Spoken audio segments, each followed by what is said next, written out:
Muy buenas tardes. ¿Cómo están? Good afternoon. Hope you're all doing well. Welcome to our program this afternoon of Concert of Mestizo Tales, and we will talk about all kinds of things, but first let's just focus on sounds.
So welcome to the Concert of Mestizo Tales. Mestizo, in kind of an ethnic sense, means specifically people of indigenous and Spanish or Portuguese origin. But it also means a mixture, and that's the sense in which we use this term, mestizo, the blending of cultures. And Mr. East and I are a duo, a Latin duo. We are called Calle Sur, and we're going to have some very, very special guests on this program today that you will meet later, Señor Sandoval, and of course you know Mariachi Marshalltown and you know the choir ensemble members. We opened with a tune that uses wind instruments and percussion instruments. So wind instruments, anything that you blow into, percussion, you strike, you scrape, you shake to make a sound. Why did we open with that piece? In honor of the original cultures of the Americas. Indigenous cultures have been here for 23,000 plus years, and they've had always a very rich tradition of music, and the instruments used traditionally by indigenous cultures belong to those two families, wind and percussion. And we use the South American panpipe, and we use the big South American bombo drum. But our program today looks at various cultures, but first we wanted to remember the original people who've always been here. Let's do a little bit of review of El Mundo. So you know that El Mundo consists of 7 continentes. And our program is going to focus on America. Take a close look. All of that is America. The United States is just a part of America, but America is really much bigger. It's, as you remember, 2 continents. Again, the very first people who've ever lived here, native cultures, so many of them. But then, about a little over 500 years ago, everything changed. Europeans arrived, primarily from Spain and Portugal, but also later from England and France and Holland, and they came and conquered. That means they found and they took. If you were an indigenous person at the time, I cannot imagine anything more horrible. If you weren't killed by guns, you were killed by diseases brought from elsewhere that you weren't resistant to. You lost your land, you lost everything you knew. But Whether people come together because they want to, or because they're forced into it, if they come together in peace or in violence, one thing always is true: we change one another. That's inevitable. So, the European cultures came, conquered, and that's the beginning of the story that we're telling today of Latin America.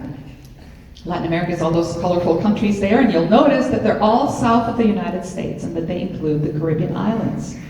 So what's Latin America? Let's say it together. You can read. All of the countries south of the United States, including the Caribbean islands. Now that's how we know the world today, but at the time when the Europeans came, their ability to look at landscapes wasn't really helped by the fancy equipment that we have nowadays. They drew things by hand, they conceptualized spaces by hand, so their world and their minds looked very, very different. The Spanish Empire, after the Spaniards and the Portuguese arrived, became fundamentally a part of our stories of America. Remember, when I say America, I mean North and South. The Spanish Empire lasted hundreds of years, and it included much, if not most, of what today is the United States. That's in the yellow circle, which is why we have things like Montana, that comes from Spanish, montaña, right?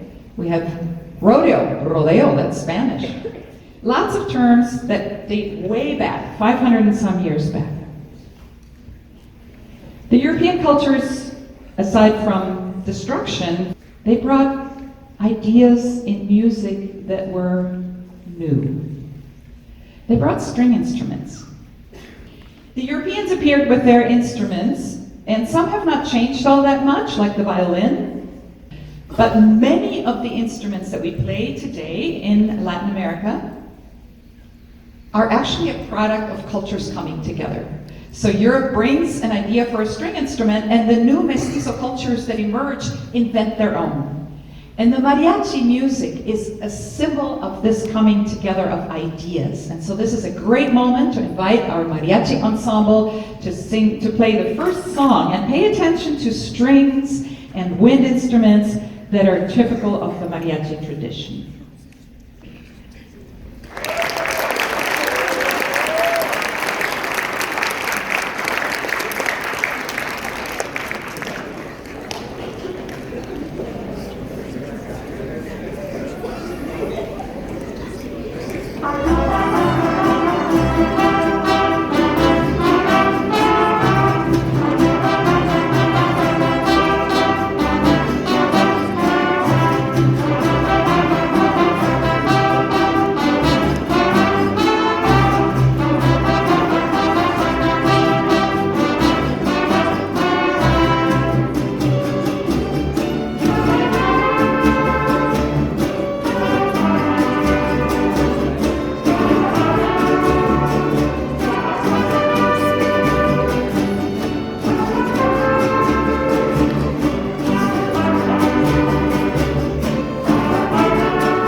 Hello, everybody.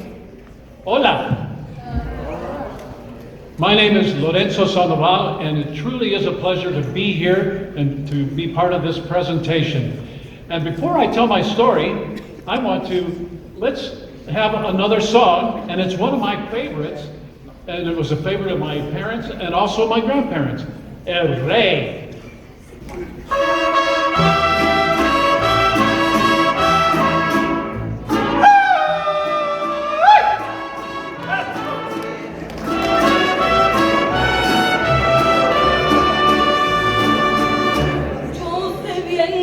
Estoy afuera, pero el día que yo me muera, sé que tendrás que llorar. Llorar y llorar, llorar y llorar. Dirás que no me quisiste, pero vas a estar muy triste y así te me vas a quedar. Con dinero y sin dinero, hago siempre lo que quiero y mi palabra es la ley. No tengo trono ni reina, ni nadie que me comprenda, pero sigo siendo el rey.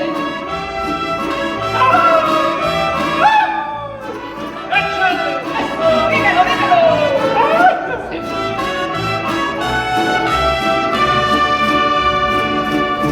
Una piedra en el camino me enseñó que mi destino era rodar y rodar. Rodar y rodar, rodar y rodar.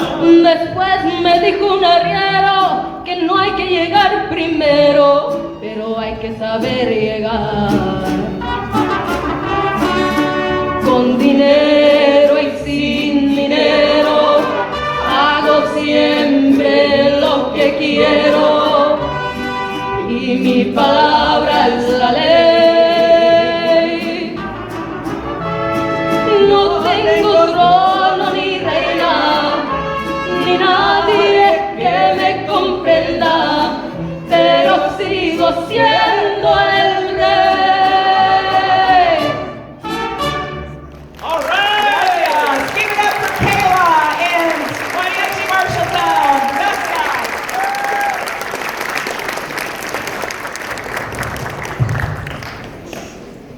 Wow, that was exciting. Gave me an opportunity to echar un grito, a nice yell. Good music can do that.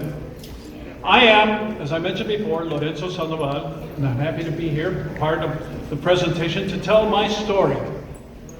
My story, which begins in the country of Mexico. Now you see, it's quite logical for humans to flee from danger, which is posed by tornadoes, hurricanes, and wildfires, as we have seen happen in California and other states.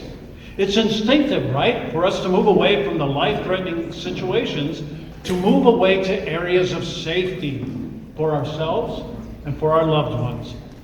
Now, in the same way that we flee natural disasters, we also flee from human-made disasters, especially civil wars. Civil wars can create anger and hatred, aggression, physical threats, looting, and destruction of property. So you can see that it's natural for decent people to want to flee to safe places. So moving away from danger, especially civil war, has been a major force behind many human migrations.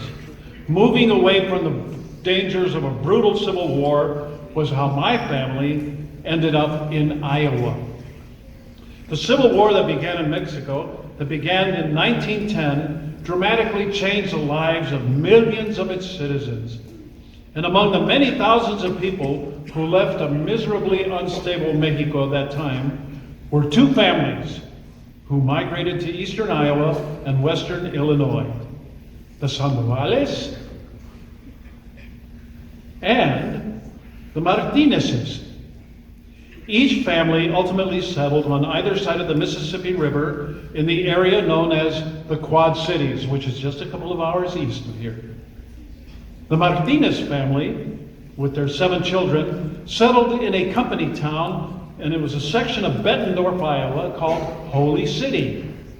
This makeshift community of mostly newly arrived Mexican families was owned by the Bettendorf Company, which manufactured agricultural implements, railroad cars, and other products. They lived in one of Holy City's many repurposed company-owned boxcars. Imagine living in a boxcar. Notably, all of the children were born in Iowa, and my mother, Beatriz, was the second oldest child of the Martinez family. The Sandoval family, with their 10 children, also lived in a boxcar on the other side of the river, on the Illinois side. This belonged to the Rock Island lines. My grandfather, Sandoval, joined the many Mexican laborers who maintained the legendary company's many rail lines. The Sandoval children were also American born. My father, Lorenzo, was the baby of the family. So in these new settings, both families, proud as they were of their Mexican heritage, tried their best to adapt to American ways. They raised their children, participated in social events, went to church. They weren't rich, but they managed nicely. And life was good. Now things were going well until they didn't. In late 1929, there was a terrible stock market crash that literally robbed most Americans of their investments, their savings, and their jobs. And thus began the sorrowful and difficult period known as the Great Depression. You've probably heard of it, which devastated the lives of millions of Americans and people around the world. It lasted through the 1930s until the early years of World War II. Now, because jobs were scarce in the early days of the Depression, the American government decided that any employment opportunities that arose should go to American citizens. Now that is totally understandable. But it also meant that the jobs that the Mexican workers had here were taken away from them. The U.S. government forced an estimated 400,000 people to return to Mexico.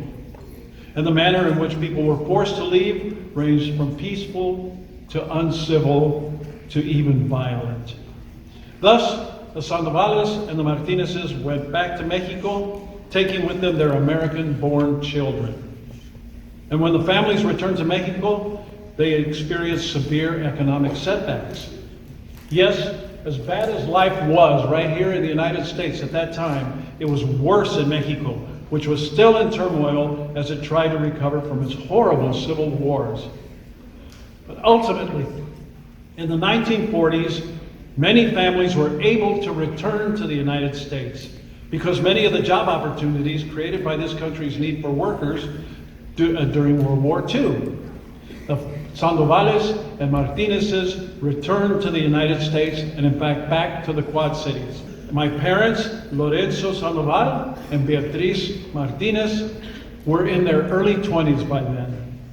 They met at a baile, a dance, in Davenport, Iowa. They fell in love and they were married in 1950. A year later, I was born. I was born in Davenport, Iowa, but raised on the Illinois side of the Mississippi River. My father worked for John Deere while my mother did her best to raise 3 rambunctious boys. Both of my parents wanted us to be as American as possible. We spoke nothing but English at home and school, and we took part in many school-related activities.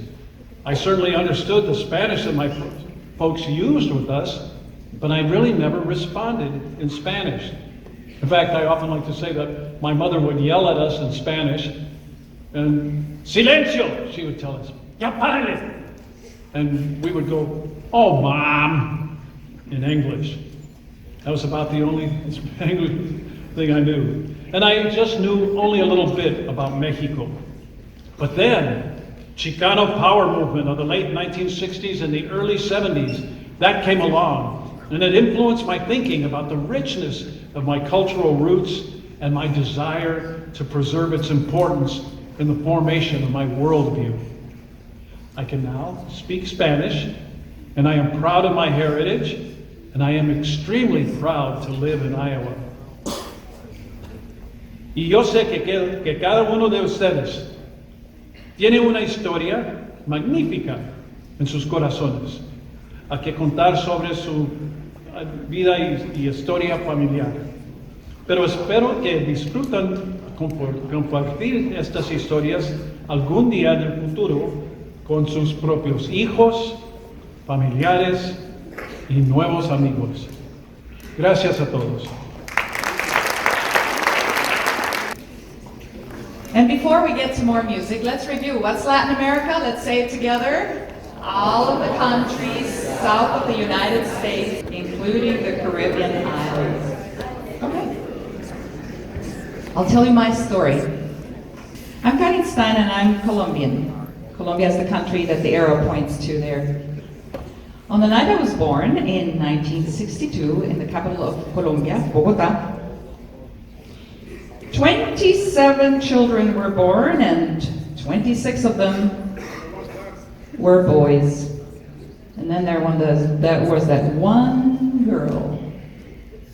And all the boys were all these wonderful hues of browns, and that little girl was all pink and pale, and that little girl was me. My story in Latin America begins with my great uncle, who in 1875, as a Danish ship captain, left Denmark, bringing some goods to Chile in South America. And he liked Chile, so he went and lived there and stayed. And then, a few decades later, right after World War I, another man came on a different kind of ship, a passenger ship. He wasn't the captain. Also to South America, to the country of Colombia in the north. That man was my grandfather, who had lost absolutely everything during World War I and right after. So, he had heard about his uncle in South America and heard about possibilities, and so, like so many Europeans, decided to try his luck and he made enough money just to go with his family, his two toddler sons, one of whom became my father. And he thought he'd make it as far as Chile, but that dream never worked out. His money ran out and he stayed in Colombia. Dreams have to be adjusted. My dad, fast forward, became a farmer in the eastern savannas of Colombia. And my mother, whom he met, my mother was just visiting her sister who lived in Colombia, a college student, and they fell in love and she stayed, they married, and she tended to the house and the garden. My mother looked quite like a Latina because her family came from the Mediterranean in France, where a lot of people had dark hair, light skin but dark hair. But they happened to be, my mother's family ancestors happened to be Protestants. And there came a king, King Louis XIV, who happened to be Catholic. But more importantly, besides the differences in their religion, was his personality. He was intolerant, he was mean, and he forced everybody to think as he did or else. And so my mother's ancestors left and went to Germany. So back to Colombia, where we're living, right? My parents, our farm. Life was beautiful until Colombia developed some serious problems inside the country, and where we lived, it became very, very dangerous to live. And my father learned about something that would have put our family in danger, and within a month, we were living in a different country, Costa Rica. We went from Colombia to Costa Rica in a hurry. I was 12, and every time I talk about this, I choke up because it was the most difficult experience of my life. To leave in a hurry everything that I ever loved. We ended up in Costa Rica and built a life there. My dad did farming in a different ecosystem. And it was the first time that I lived in a city. And, teenagers get restless. I wanted to find out more about the United States. That was one reason. I applied for a scholarship and got it, and ended up in a college in Iowa. I met a very nice gringo. And 40-some years later, here we are in Iowa still, and we raised our family, 3 girls who are now adults. So my story is completely related to migration from centuries back. And it continues. My Mexican cousin just moved to India a few years back. My Costa Rican nephew moved to England. My oldest daughter, who was born and raised in Iowa, married a Chilean man. So these stories are normal in my family. But wherever I go, wherever I have been, and as much as I love Iowa, because Iowa has been very, very good to me, that pink baby who became a blonde adult woman that is looking at you right now still feels most at home among people of all colors of Spanish and Portuguese origin, because that is what I have known since my childhood. Am I Latina? Of course. And not just because my passport is Colombian and I'm here on a green card. It's because I was born and raised in Latin America. Spanish is my native language. Spanish is the language I think in. Spanish is what is closest to my heart. El lugar donde nacemos, donde crecemos, donde nos criamos, por lo general marca nuestra identidad por siempre, de alguna manera u otra. So my thoughts often return to that farm where I grew up. On nights of full moon, my mother would take me on a walk on the dirt roads of the farm. It was nice and bright, and at some point in the night, we would just lie on our backs and look up. And to this day, if I close my eyes, I can feel that warm earth on my back, and I can hear the sounds of the night in my mind. Will I return to Latin America? I may. So, in honor of that wonderful upbringing and to bring music back into the program, I would like to invite my colleague Ed East from Calle Sur back, and we're going to sing a cowboy song for you with which I grew up. A mi negra la quiero y la quiero más que la cotiza que llevo en el pie. A mi negra la quiero y la quiero más que la tinaja cuando tengo sed. A mi negra la quiero y la quiero más que a mi chinchorro que me hace soñar. Más que el peco a la sangre en el pueblo, mi lazo escoleando me ha visto ganar. A mi negra la quiero y la quiero más que a la cotiza que llevo en el pie. A mi negra la quiero y la quiero más que a la tinaja cuando tengo sed. A mi negra la quiero y la quiero más que a mi chinchorro que me hace soñar.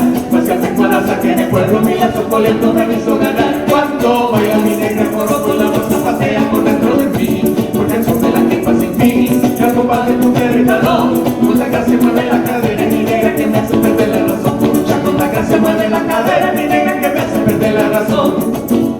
Si a mi negra le clavo los ojos se pone más roja que un paraguatán, cuya flores incendio de bosque, estación de abeja, licor de panal. Si me rozo con ella en el baile me sube el cogoto un inmenso calor, porque nadie otra bicha mi negra que vuelve ceniza mi lumbre de amor. Si a mi negra le clavo los ojos se pone más roja que un paraguatán, cuya flores incendio de bosque, estación de abeja, licor de panal. Si me rozo con ella en el baile me sube el cogoto un inmenso calor, porque nadie otra bicha mi negra que vuelve ceniza mi lumbre de amor. Cuando baila mi negra moro con la voz zapatea por dentro de mí, porque al son de la jefa sin fin, ya compadre con y talón, con la gracia mueve la cadera y mi negra que me hace perder la razón. Lucha con la gracia mueve la cadera, mi negra que me hace perder la razón.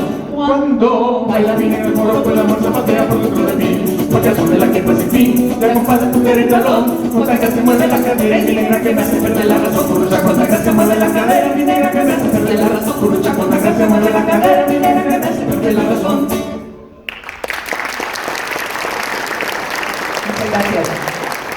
We have one more component left of what it is to be Latin American, and that is the African component. The Africans came to the Americas not as immigrants. They didn't come here to check it out and see what was there. They came here by force. Slavery. It's a chapter in history. It's a very ugly chapter in history. No one wants to be in that position. Ms. Stein talked about that no matter what happens when two cultures that are different come together, regardless of the situation, it could be a bad situation, it could be a good situation, something will develop, something will come from that. So we will talk a little bit about that. And also I want to talk about the connection between slavery and my history or my story. My name is Edgar Anthony East Bailey Kernan Hurley Boise de Levante. I was born in 1960 in the bustling city of Panama City, Panama. And that's where my great-grandparents arrived from Jamaica and Barbados, the islands in the Caribbean in the early 1900s. My maternal great-grandfather was one of the thousands of Bajans, that's what people from Barbados call themselves, Bajans, who migrated to Panama to work at the famous Panama Canal. And he worked as a maintenance mechanic for the railroad. His wife, also from Barbados, took care of the home and their 2 children. Now, one of them was to become my grandmother, who was an adult, was employed as an optical at an optical clinic. She married Noel, a car salesman. They had 1 child, that was my mother, who later became an executive secretary, skilled in typing, shorthand, and accounting. Check this out, okay? Use your ears. English was spoken in every house where the decidedly Caribbean lived. You see, Bajans, they held on to what they had known back on their island of origin. The story of my family is connected to the story of slavery in America. In our case, it's slavery perpetrated by British colonizers. By the 1800s now, the people of Barbados were mostly a mix of Europeans and Africans. On the European side, there were English people, there were Portuguese people, there were Scottish people, and there were Irish roots. And some people who arrived as colonizers, but also as indentured or contracted servants, especially the Irish. My great-grandfather, he didn't look like me. He looked a little differently. He had a lighter skin, his hair was kind of curly, wavy. He was half Irish. That's my mom's side of the family. My father's side is a little more complicated. Okay, I did one of those DNA tests, and it puts my dad's ancestry at, listen to this, 20% English, 13% Italian, 10% African Caribbean, and 8% Luya in Kenya, Africa. Go figure. Among many other influences, those are the ones that stick out. So when all of my father's ethnicities are taken into account, my father weighs in at 56% European and 44% African, but we look alike. Okay? On my dad's side, actually, before I tell you that, my dad's family came from Trinidad or Jamaica. We don't know exactly which one, and we don't know exactly how they ended up in Panama. All I know is that in order for them to migrate to Panama from the Caribbean, which happened like early 1900s, they had to claim a different nationality than their real one. So that's why it's a little confusing. We don't know. On my dad's side, I got to know my grandfather very well. He was a refrigeration specialist who worked for the U.S. Army in Panama, and later he worked independently in Brooklyn, in New York. They moved over there. My grandmother was kind of a free spirit. She did a lot of different jobs. She loved life. They had 2 children, and one of them was my dad. He grew up to become a radio personality in Panama, and then later on an electronics engineer. Like Karen, I ended up in Iowa because of a student scholarship about 45 years ago. I stayed and raised my 4 children here. My parents eventually moved to New York from Panama, and then I got them to come to Iowa. So they're with me now. As I think about my journey, I feel lucky. You know, I grew up in a wonderful kind of middle-class environment. I felt safe. I felt supported. I felt I could conquer the world if that's what I chose to do. But most of all, I felt loved. Many years ago, I was doing something kind of like this, talking to, students and stuff like that. And then this young lady had a very, very important question. She was an African-American young lady. She was about 8 years old. And she raised her hand, and we're like, yeah, what's the question? She looks at me, not her, looks at me, and says, are you black? And I kind of, inside of me, I laughed a little bit. It's like, of course. And then I stopped and I thought, what? She's not asking about the color of my skin. She's asking a deep question. She's saying, do you share the same cultural background that I do? Are we the same? Do we have a lot of things in common? And the truth of that was, no. We did not have a lot of things in common. My experience was very different than hers. Black is a cultural term. Our skin color doesn't tell us who we are. Impossible. Pero sí les voy a decir algo. Si alguien me pregunta a mí si yo soy latino, yo les digo, pero por supuesto. Y se me van a quedar mirando como un bicho raro, ¿no? Oh, I'm sorry. Let me translate that. If somebody comes up to me and asks me, are you Latino? I'm going to say, of course. But now you know why. The culture. I grew up with the culture. I grew up with the language. I grew up with everything that Latinos grow up with. It was all around me. That was my environment. That was my reality. Invite the choir up while we talk about this. So let's talk about what African cultures have contributed that we're going to be using today. So we're going to be using percussion instruments. African cultures brought a huge variety of percussion instruments that we use today. And native cultures use a way of calling which is called call and response. But the one that has really mixed with various music styles, including music styles from Spain and Portugal, is the African call and response. So we're going to go to a musical tradition that uses percussion, that uses call and response. You're going to help us keep a beat, and I want to invite the wonderful choir to sing a song with us that is a cumbia. Cumbia is a type of rhythm shared by Colombia and Panama. And in the middle of this song, Mr. East is going to talk a little bit about polyrhythm, many rhythms. And we're going to have Natalie sing the lead on this.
Where's the beat?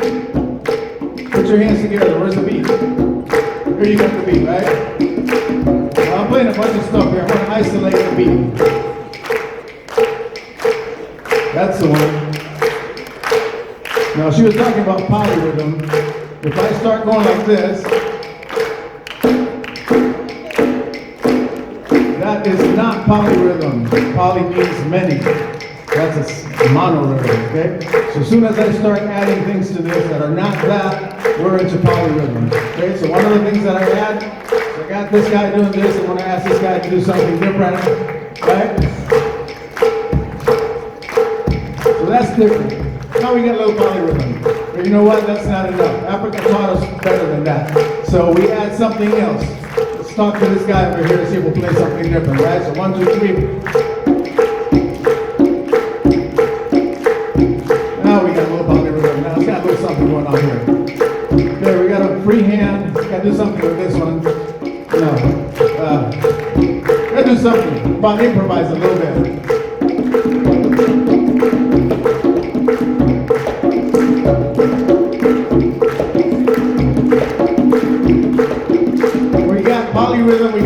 improvisation, and we got another piece of polyrhythm right here, and we got another piece of polyrhythm over there, and that's what makes Latin American music that's derived from Africa.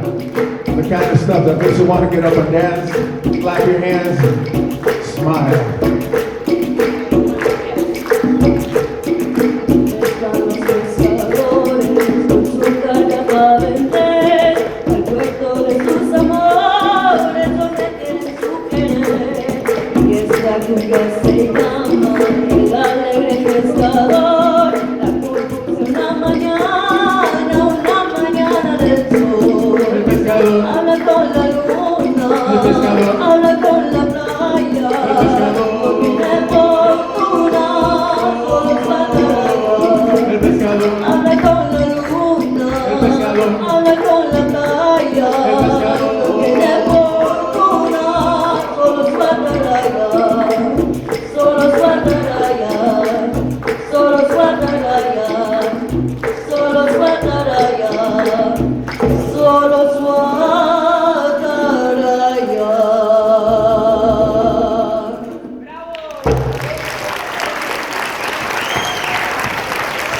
Give it up for Nat and the choir.